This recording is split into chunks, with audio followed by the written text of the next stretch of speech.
lalu bilang par setan bosong mati di situ. Yang penting Tuhan Allah sayang beta, kau beta selamat.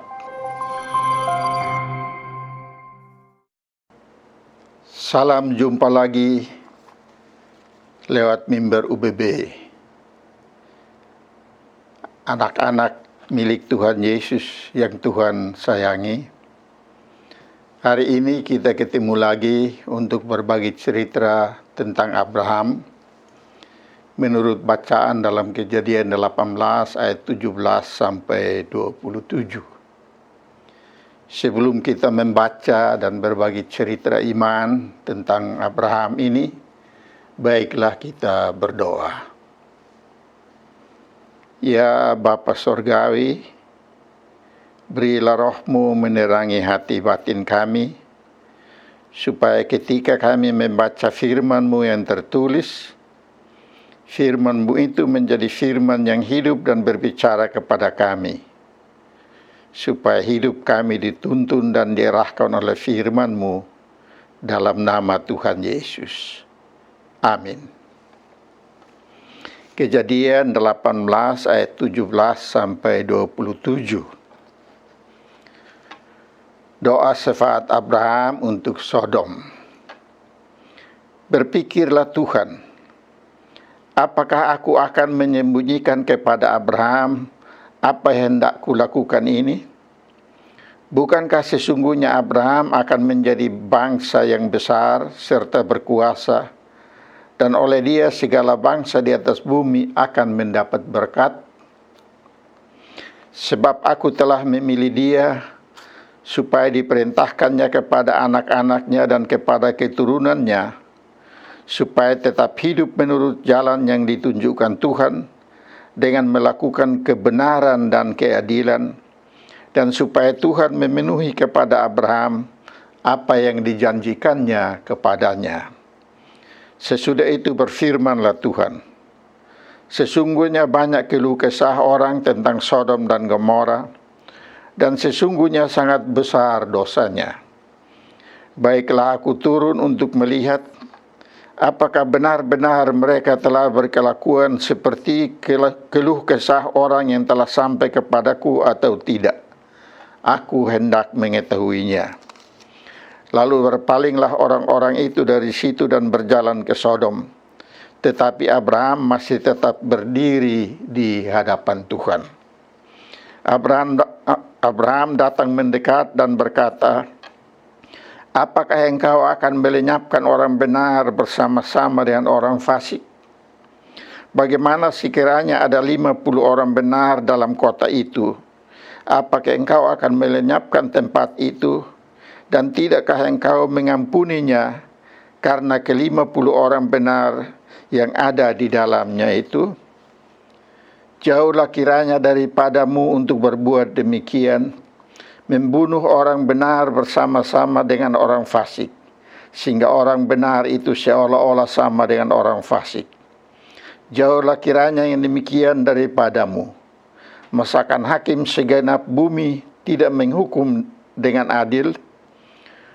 Tuhan berfirman, jika kudapati 50 orang benar dalam kota Sodom, aku akan mengampuni seluruh tempat itu karena mereka.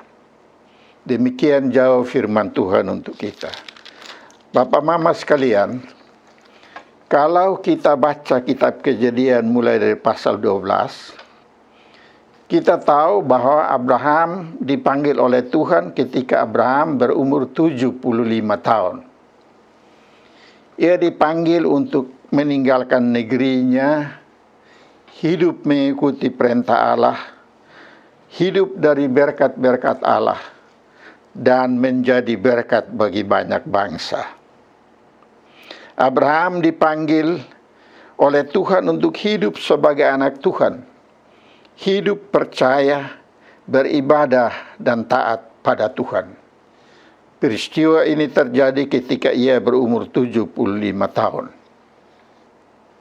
Kita juga tahu dari Alkitab bahwa Sarah istri Abraham itu baru melahirkan Ishak sebagai anak perjanjian waktu Abraham berumur 100 tahun.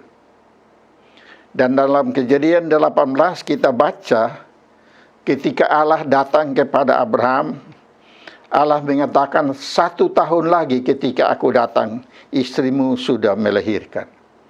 Itu berarti peristiwa yang diceritakan dalam Kejadian 18 ini terjadi ketika Abraham berumur 99 tahun. Berarti Abraham sudah 24 tahun mengembara dalam iman, berpindah dari tempat ke tempat dalam ibadah kepada Tuhan dan mengikuti perintah Tuhan. Ia sudah mengalami banyak hal yang menunjukkan kepadanya bahwa Allah setia pada janjinya, bahwa Allah peduli kepadanya. Ia sudah alami bahwa Allah itu dapat dipercaya, Allah itu dapat diandalkan. Latar belakang pengalaman inilah yang membuat kita membaca Kejadian 18 sebagai satu cerita yang luar biasa. Luar biasa oleh karena Tuhan Allah berkenan membuka rahasia rencananya kepada Abraham. Allah berkata, apakah aku akan menyembunyikan kepada Abraham apa yang hendak ku lakukan ini? Allah berkenan membuka rahasia rencananya kepada Abraham. Orang-orang di Sodom dan Gomora tidak tahu menahu tentang apa yang Tuhan Allah hendak lakukan kepada mereka. Tetapi Abraham tahu, karena Tuhan Allah memberitahu rencananya kepadanya.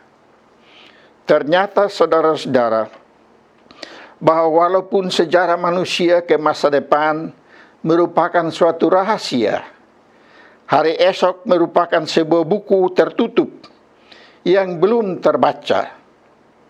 Namun, rahasia itu ada dalam tangan Tuhan, dan Allah berkenan membuka rahasia itu kepada orang-orang yang percaya kepadanya. Manusia menjalani hidup di bumi seakan dengan mata tertutup tentang nasib hari esok. Tetapi Allah yang menguasai hari esok, yang merencanakan tindakan-tindakan pada hari esok, berkenan membuka rahasia sejarah hari esok kepada orang-orang miliknya, kepada orang-orang yang percaya kepadanya. Allah mau menolong orang-orang yang percaya kepadanya untuk mengenal dan insaf akan rencana tindakan Allah yang tersembunyi. Karena Allah mau membuka mata orang percaya untuk bisa melihat dalam iman tindakan Allah dalam sejarah hidup manusia, baik pribadi, kelompok, maupun satu bangsa. Saudara-saudara, untuk apa Abraham tahu rahasia tindakan Allah kepada Sodom dan Gomora? Dan apa sikap Abraham ketika ia tahu bahwa Tuhan akan menghukum Sodom dan Gomora? Apakah Abraham berkata, persetan, mati bosong di situ, siapa suruh bosong hidup harba biru?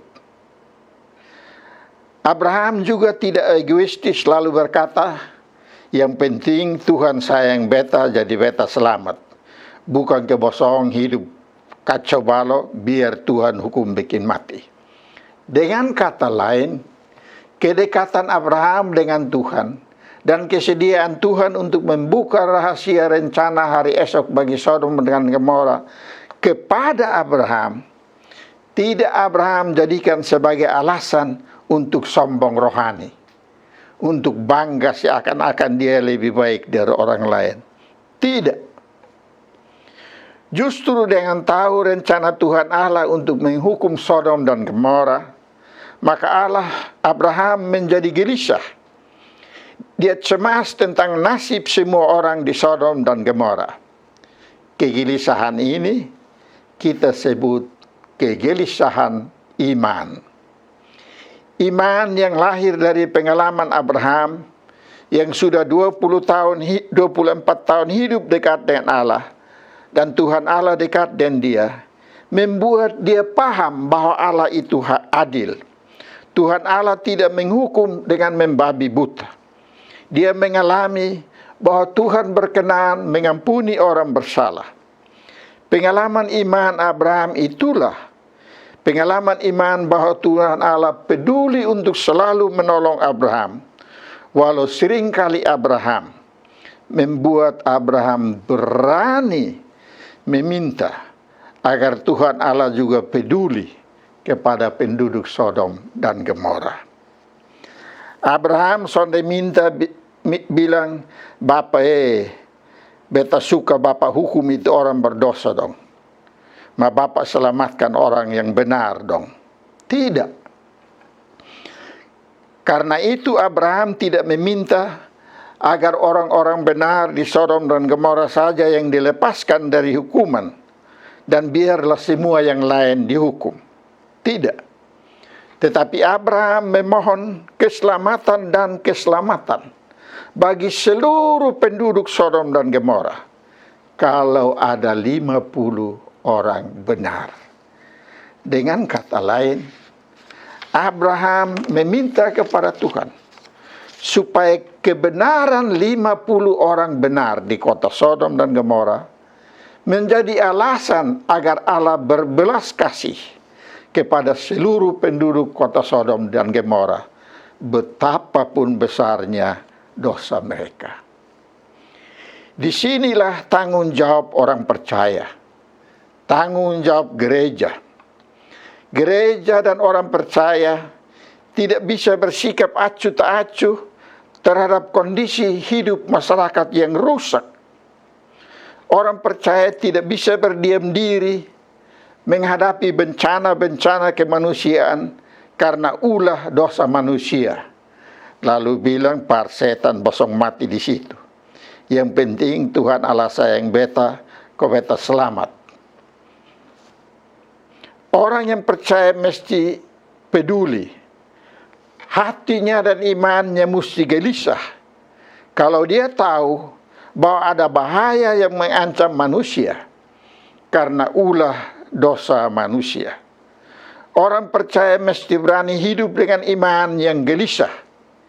Iman yang merindu agar orang jahat pun bisa Tuhan Allah ampuni dan selamatkan, karena adanya sedikit orang benar yang hidup beriman kepada Allah. Hal ini penting, sebab gereja dan orang percaya dipanggil oleh Tuhan Allah bukan untuk cari selamat bagi diri sendiri, melainkan untuk membawa selamat bagi semua manusia yang berdosa sekalipun. Dan salah satu cara untuk memperjuangkan selamat bagi orang-orang berdosa ialah dengan berdoa, memohon rahmat Allah bagi mereka. Karena itu orang Kristen sonde boleh kurung diri untuk cari selamat sendiri, tetapi memandang dengan cemas dunia dan manusia yang dengan segala sukacita merayakan hidup berdosa dengan penuh semangat, dan prihatin akan nasib celaka mereka, lalu memohonkan keselamatan bagi mereka. Menjadi percaya, menjadi anak Tuhan, menjadi persekutuan orang percaya, menjadi gereja, berarti menjadi orang-orang atau persekutuan yang memiliki iman yang gelisah untuk mengusahakan keselamatan bagi orang berdosa. Iman yang gelisah akan mendorong orang percaya untuk terus berdoa, terus bergumul dengan Tuhannya, terus berjuang, dan terus berkarya dalam iman, agar pada akhirnya dalam nama Yesus Allah berkenan menyelamatkan orang-orang berdosa. Amin. Marilah kita berdoa.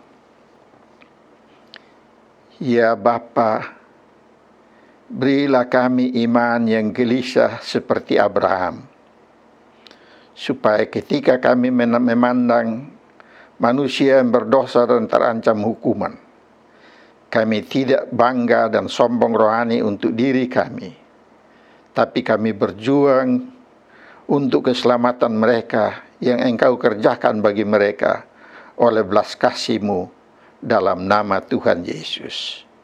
Amin.